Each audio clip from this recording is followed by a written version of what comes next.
आप देख रहे हैं एनएमटी न्यूज और आपको रखे सबसे आगे। कांग्रेस, एनसीपी और बीजेपी के बाद अब एल्गार सभा की धमकी। महाराष्ट्र में ओबीसी आरक्षण से मराठा कोटा देने का विरोध तेज। महाराष्ट्र में आरक्षण का रण नई शक्ल में है।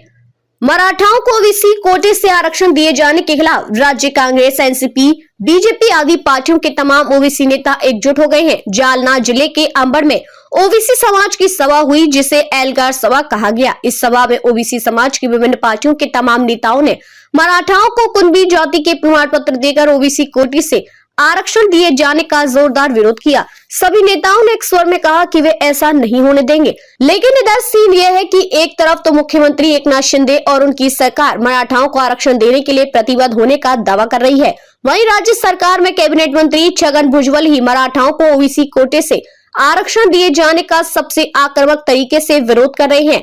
एल्गार सभा में भुजबल ने न केवल सबसे ज्यादा आक्रामक भाषण दिया, बल्कि मराठा आरक्षण के लिए आंदोलन कर रहे मनोज जरांगे पाटिल को सीधे तौर पर अपना निशाना बनाया। सभा को भुजबल के अलावा कांग्रेस नेता और महाराष्ट्र विधानसभा में विपक्ष के नेता विजय वडेट्टीवार, बीजेपी के विधायक गोपी चंद पडलकर, महादेव जानकर, बहुजन महासंघ के नेता प्रकाश शेट्टी आदि ने संबोधित किया। सभी ने जोरदार तरीके से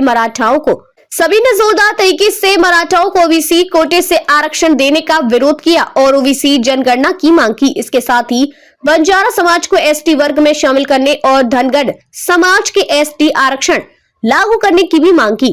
भुजबल ने किया जरांगे पर जोरदार अटैक। छगन भुजबल ने तीखे शब्दों में कहा, 5वीं पास मनोज जरांगे पाटिल मुझ पर टिप्पणी करता है, मुझसे पूछता है कि किसका दिया खाता हूँ। मैं उसकी तरह ससुराल के दिए टुकड़े नहीं तोड़ता। मैं मराठा युवाओं से कहना चाहता हूँ कि पत्थर पर सिंदूर लगाकर किसे भगवान बनाना चाहते हो। जरांगे को नहीं पता कि आरक्षण की मांग गरीबी हटाओ का कार्यक्रम नहीं है।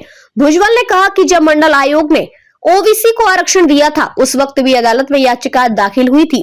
उसके बाद सुप्रीम कोर्ट के फैसले पर महाराष्ट्र में 201 जातियों को ओबीसी में शामिल किया गया था। छगन भुजबल ने चेतावनी दी कि अगर मराठाओं की दादागिरी नहीं रुकी तो ओबीसी के साथ मुस्लिम और दलित भी जुड़ जाएंगे। आप देख रहे हैं एनएमटी न्यूज और आपको रखे सबसे आगे।